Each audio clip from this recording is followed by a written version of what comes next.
संस्कृत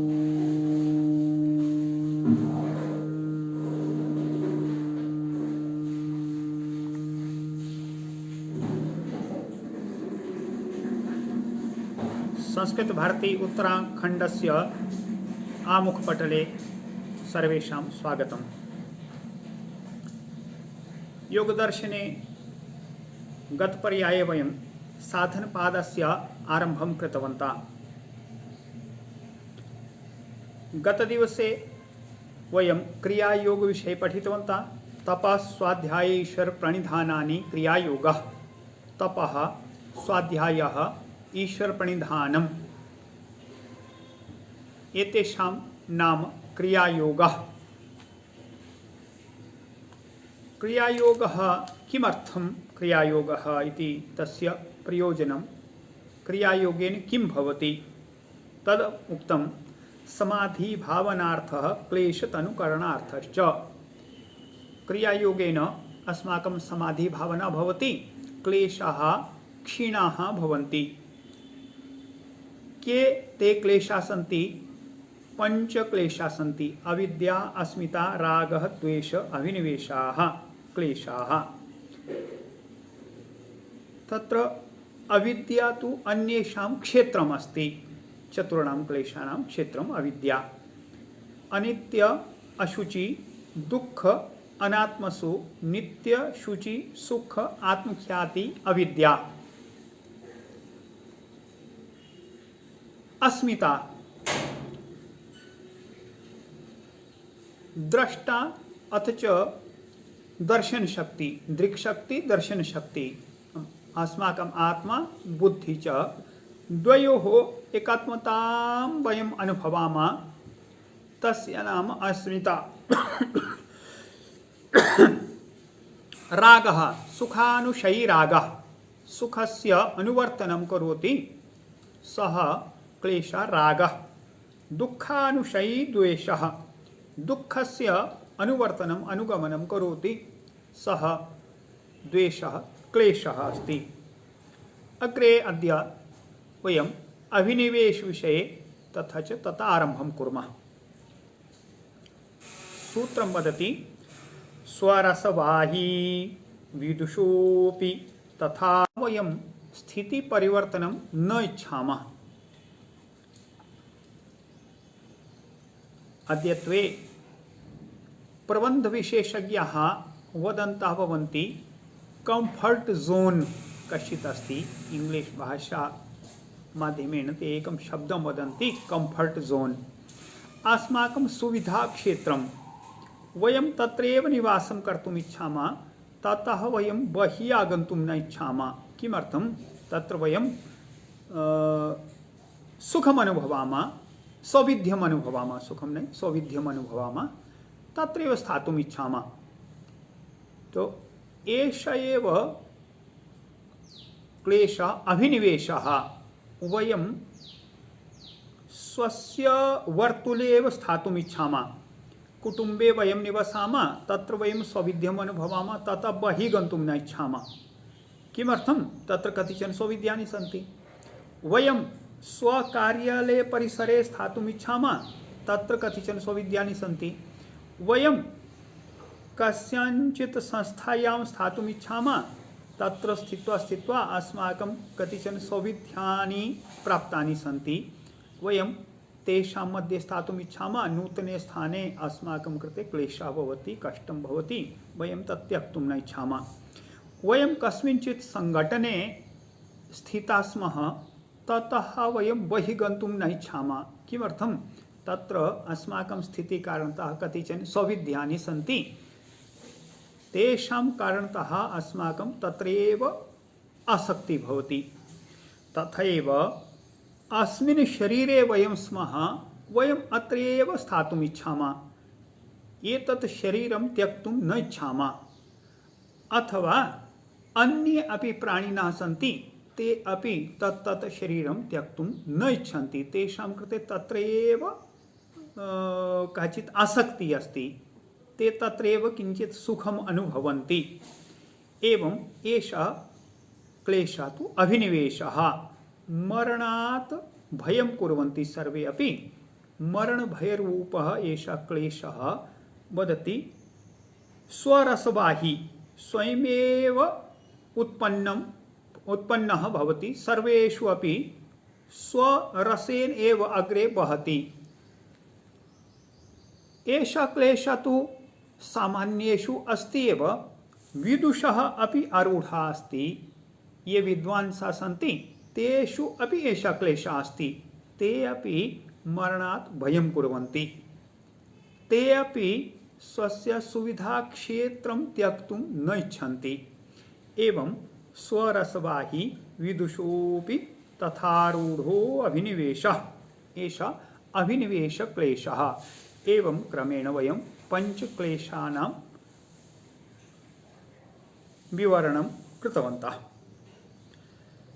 अग्रिमे सूत्रे वदति ते प्रतिप्रसवहेयाः सूक्ष्माः। ते क्लेशाः सूक्ष्माः कृता। आरंभे क्रियायोग समये उक्तं क्लेशतनुकरणार्थः। एषा क्रियायोगा क्लेशानां तनुकरणार्थं तान् सूक्ष्मान् कर्तुं क्रियायोगः। यदा ते क्लेशाः सूक्ष्माः भवन्ति क्रियायोगेन अथवा अन्यैः साधनैः ते सूक्ष्माः भवन्ति, तदा ते हेयाः दूरीकरणीयाः। ते क्लेशाः दूरीकरणीयाः। के क्लेशाः? सूक्ष्माः क्लेशाः। कथं दूरीकरणीयाः? प्रतिप्रसवहेयाः। प्रतिप्रसवः तेषां करणीयः अस्ति। प्रसवः नाम उत्पत्ति। मातुः गर्भात् अस्माकम् उत्पत्ति भवति, प्रसवः भवति। अथवा अन्यप्राणिनः अपि तेषाम् उत्पत्ति भवति, प्रसवः भवति। यदा प्रतिप्रसवः नाम तत्र पुनः तत्रैव प्रेषणं, तस्य नाम प्रतिप्रसवः। कस्य प्रतिप्रसवः? चित्तस्य प्रतिप्रसवः। एते क्लेशाः सन्ति कुत्र सन्ति? चित्ते सन्ति।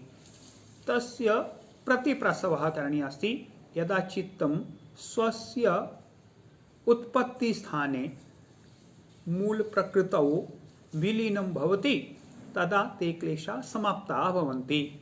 तस्मात् ते क्लेशाः सन्ति, हेयाः सन्ति, दूरीकरणीयाः सन्ति, समापनीयाः सन्ति। केन समापनीयाः सन्ति? प्रतिप्रसवेन समापनीयाः सन्ति ते क्लेशाः इति वदति। ते प्रतिप्रसव हेयाः सूक्ष्माः क्लेशाः। अग्रिमं सूत्रं वदति ध्यानहेयास्तद्वृत्तयः। तेषां वृत्तयः सन्ति। एते क्लेशाः स्थूलाः जाताः, सूक्ष्माः जाताः सन्ति। यदा ते यावत् सूक्ष्माः न जाताः भवन्ति तावत् पर्यन्तं तेषां प्रतिप्रसवः भवितुं न शक्नोति। तस्मात् पूर्वं तेषां वृत्तयः समापनीयाः, हेयाः दूरीकरणीयाः। कथं दूरीकरणीयाः? ध्यानेन। ध्यानेन तेषां वृत्तयः, स्थूलवृत्तयः दूरीकरणीयाः। आरम्भे उक्तं वृत्तिसारूप्यम् इतरत्र चित्तस्य वृत्तिसारूप्यं भवति। यदा ताः वृत्तयः प्रबलाः भवन्ति, स्थूलाः भवन्ति, क्रियाशीलाः भवन्ति, तदा चित्तस्य तदनुगुणम् एव अनुगमनं भवति। तस्मात् पूर्वं ताः वृत्तयः शान्ताः करणीयाः, प्रबलता शान्ताः करणीया इति ध्यानहेयः। ध्यानेन ध्यानहेयाः तद्वृत्तयः इति वदति। एतावत्पर्यन्तम् अत्र किञ्चित् स्थगितम् अस्ति। ध्यानस्य विषये अनन्तरं पुनः आगमिष्यति। इदानीं तु क्लेशविषय प्रचलति सद्य। अग्रिमे सूत्रे वदति क्लेशमूलः कर्माशयो दृष्टादृष्टजन्मवेदनीयः।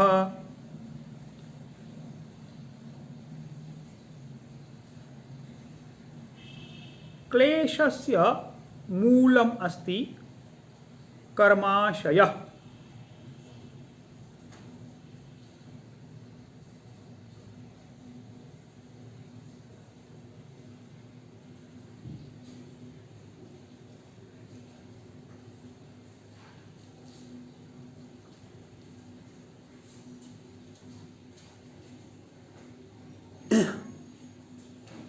अत्र कश्चित् भिन्नप्रकारेण अर्थः अस्ति।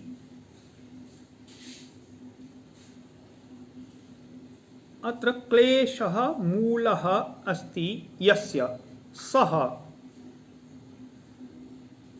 कर्माशयः।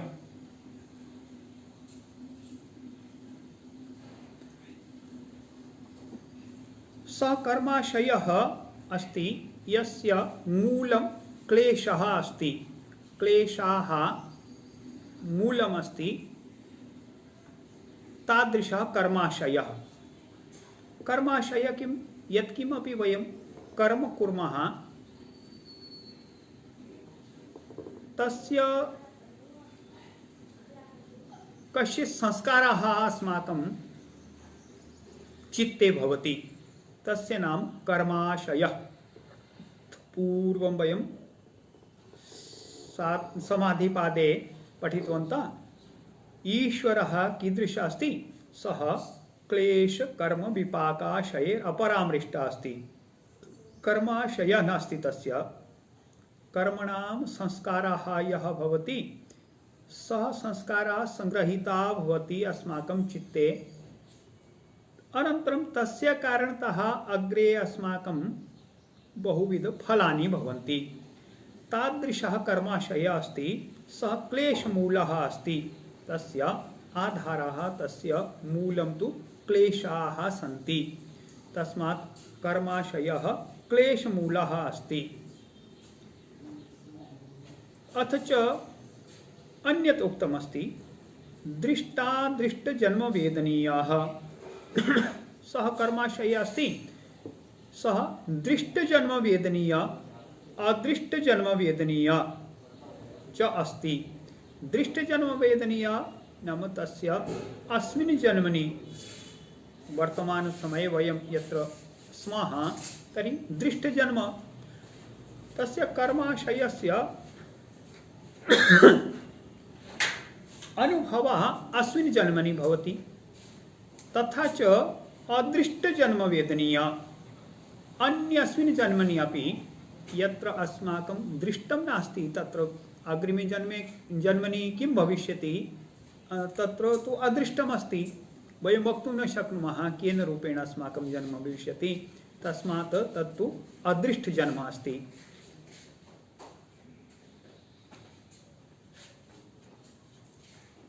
अस्मिन् सूत्रे वदति एषा कर्माशयः अस्ति। कर्मणां संस्कारः यः अस्ति सः क्लेशमूलः अस्ति। तस्य मूलं तु क्लेशः अस्ति। यावत् क्लेशाः सन्ति तावत् वयं कर्माणि कुर्मः, अनन्तरं कर्मणां कश्चित् संस्कारः, अस्माकम् आशयः, सङ्ग्रहः अस्माकं चित्ते भवति। सः संस्कारः दृष्टादृष्टजन्मवेदनीयः भवति। दृष्टजन्मनि अपि तस्य फलं भवति, अस्मिन् जन्मनि भवति। अदृष्टजन्मवेदनीयः अपि अस्ति, आगामिनि जन्मनि यत् जन्म वयं न दृष्टवन्तः, न दृष्टिगोचरं भवति, तस्मिन् जन्मनि अपि तस्य फलं भवति, तस्य अनुभवः भवति। एवं कर्माशयः इति उक्तमस्ति। अग्रिमे सूत्रे वदति सति मूले तद्विपाको जात्यायुर्भोगाः। सति मूले, यावत् पर्यन्तं मूलम् अस्ति, किं मूलम् अस्ति? क्लेशः अस्ति मूलं। यावत् पर्यन्तं क्लेशाः तिष्ठन्ति तावत् पर्यन्तं सति मूले तद्विपाकः, तस्य विपाकः, कस्य विपाकः? कर्माशयस्य विपाकः। यावत् पर्यन्तं क्लेशाः सन्ति तावत् पर्यन्तं कर्माशयस्य विपाकः भवति। विपाकः नाम परिणामः भवति। केन रूपेण भवति? जाति आयु भोगाः। जाति, जाति इति योगशास्त्रे, अत्र अस्मिन् शास्त्रे जाति इति यथा ब्राह्मण क्षत्रिय इति जाति न, जाति नाम जन्म। तावत् पर्यन्तं जन्म भवति अस्माकं।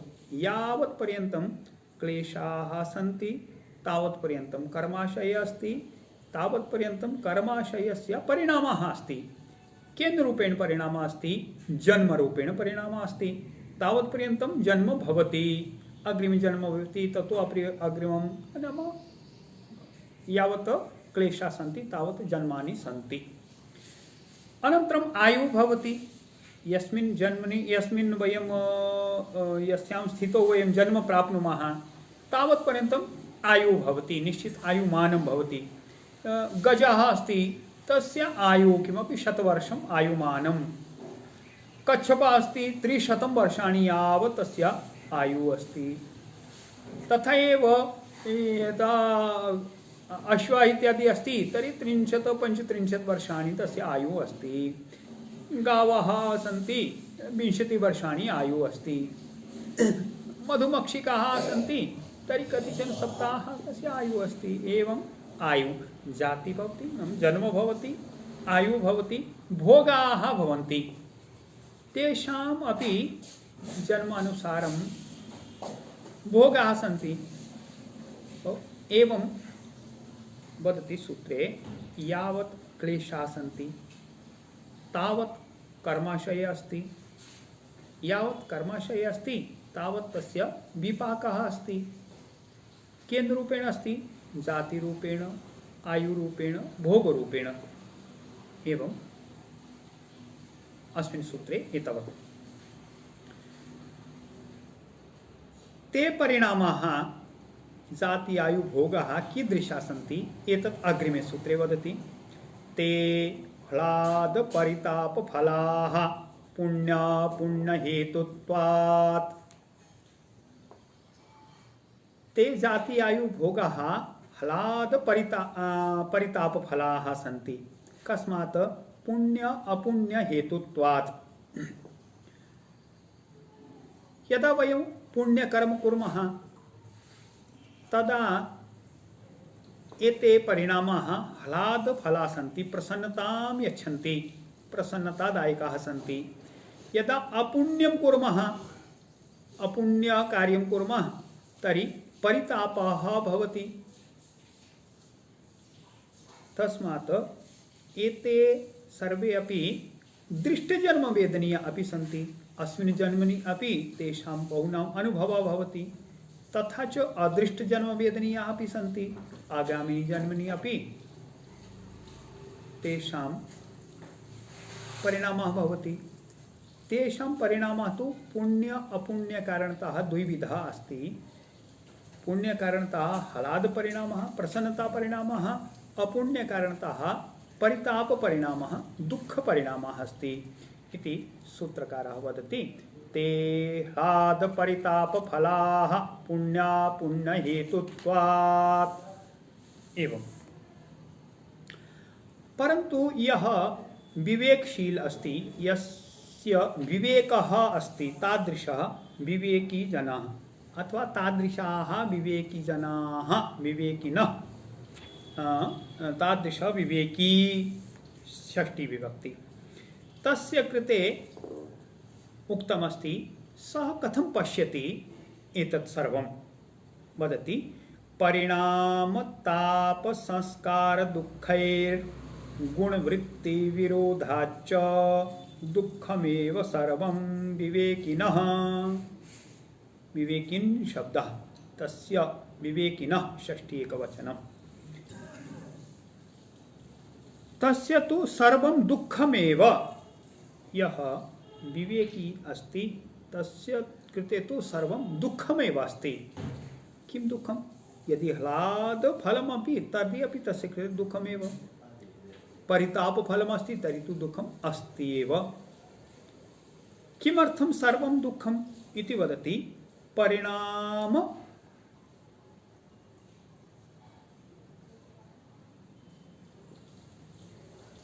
ताप संस्कार दुःखैः परिणाम दुःखं यदा वयं सुखं प्राप्नुमः तदा सुखं यदा प्राप्नुमः सामान्यजनाः तु तत्र प्रसन्नाः मुग्धाः भवन्ति सुखमस्ति तर्हि सुखे ते लीनाः भवन्ति आसक्ताः भवन्ति परन्तु विवेकी तत्र पश्यति एतस्य परिणामः तु दुःखरूपेण एव अस्ति। सद्य अस्माकं सुखम् अस्ति, परन्तु अन्ततो गत्वा एतस्य परिणामः दुःखरूपेण अस्ति। कस्यचित् दायकः इति परिणाम दुःखं। ताप दुःखं यदा सुखम् अनुभवामः वयं, सुखं प्राप्नुमः वयं, तदा सुखं तु अस्थिरम् अस्ति, तत् नष्टमस्ति, नष्टं भविष्यति, तर्हि तस्य तापः भवति। अनन्तरं संस्कारः द्विविधः अस्ति। एकं तु सुखस्य अपि कश्चित् अस्माकं मनसि संस्कारः भवति, कर्माशयरूपेण तस्य सङ्ग्रहः भवति। आगामिनि जन्मनि तस्य कारणतः अस्माकं पुनः जात्यायुभोगः भवन्ति। तस्मात् जन्म जन्मान्तरं तेन कारणेन भवति, तादृश संस्काराः भवति। एवं परिणाम ताप संस्कारः। परिणामः नाम सुखभोगः अस्ति, अनन्तरं तस्य परिणामः सम्यक् नास्ति। वयं मधुरं प्राप्तवन्तः, अधिकं मधुरं खादामः, अन्ततो गत्वा अस्माकं शरीरस्य क्षमता तथा तत् स्वीकर्तुं न भवति। तस्मात् तस्य परिणामः एतादृशः। अस्माकं शरीरस्य क्षमता एव नास्ति तत् सुखं प्राप्तुम्। इदानीं किम्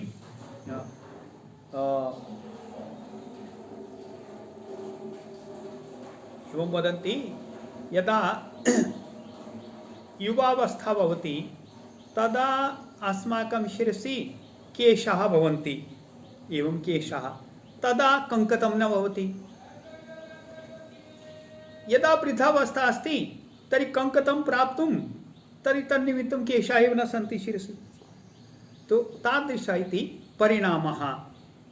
शरीरस्य एका तादृशी स्थितिः आगच्छति, वयं सुखस्य अनुभवम् अपि तत्र प्राप्तुं न शक्नुमः, अस्माकं सुखं प्राप्तुम् अपि सामर्थ्यं न भवति। एवं परिणामः अन्ततो गत्वा दुःखदायकः। तापः, इदानीं वैभवम् अस्ति, अस्माकं स्वर्गपर्यन्तं वैभवं भवति, अन्ततो गत्वा तेषु अपि भयं भवति। स्वर्गस्य इदानीं क्षीणे पुण्ये मर्त्यलोकं विशन्ति गीता वदति। तो यदा पुण्य क्षीणः भवति पुनः तत्रैव प्राप्ति भवति। एवं ताप दुःखं, संस्कार दुःखं, यदा अस्माकं सुख प्राप्ति भवति तस्मिन् समये अपि अस्माकं मनसि तस्य संस्काराः उत्पन्नाः भवन्ति। अनन्तरं संस्कारकारणतः पुनः जन्मनां बन्धनं भवति। एवं परिणाम ताप संस्कार दुःख कारणतः यः विवेकी अस्ति स चिन्तयति सर्वं दुःखमेव अस्ति। अन्यत् अपि एकं कारणम् उक्तमस्ति, गुणवृत्ति विरोधाच्च। गुणानां वृत्तिः अस्ति, तेषां परस्परं विरोधः अस्ति। गुणवृत्तीनां विरोधः, तासां विरोधः अस्ति। कथमस्ति? सत्त्वगुणस्य वृत्तिः अस्ति प्रकाशवृत्ति, तथा च तमोगुणस्य अंधकार तमो प्रवृत्ति, द्वयोः मध्ये विरोधः अस्ति। सत्वगुण रजोगुणस्य क्रियाशीलता अस्ति, तमोगुणस्य स्थितिशीलता अस्ति, द्वयोः परस्परं विरोधः अस्ति। सत्वगुणस्य ज्ञानम् अस्ति, तमोगुणस्य मोहः अस्ति, रजोगुणस्य क्रिया अस्ति। एवं परस्परं गुणानां वृत्तीनां मध्ये विरोधः अस्ति, गुणवृत्ति विरोधः अस्ति। तो गुणवृत्ति विरोध कारणतः अपि सर्वदा अस्माकं मनसि द्वन्द्वः प्रचलति। एका एव वृत्तिः भवति, यदा सत्त्वप्रधाना भवति तदा अन्येषाम् अपि तस्मिन् समये सुप्तरूपेण अन्यवृत्तयः अपि जायमानाः भवन्ति। यदा रजोगुणस्य अस्ति तर्हि अपि सत्त्वगुणस्य तमोगुणस्य प्रवृत्ति जायमाना भवति, तस्य अनुवर्तनं करोति। तमोगुणः अस्ति, तमोगुणप्रधानम् अस्ति, तदा अन्ये सत्त्व रजसः अपि वर्तनं जायमानं भवति। तस्माद् वदति यः विवेकी अस्ति तस्य कृते सर्वं दुःखमेव अस्ति। कस्मात् दुःखम् अस्ति? परिणाम दुःख कारणतः, ताप दुःख कारणतः, संस्कार दुःख कारणतः, अथ च गुणवृत्तीनां विरोध कारणतः सर्वं विवेकिनः कृते दुःखमेव। एवं वयम् अद्य कतिचन सूत्राणि अवलोकितवन्तः।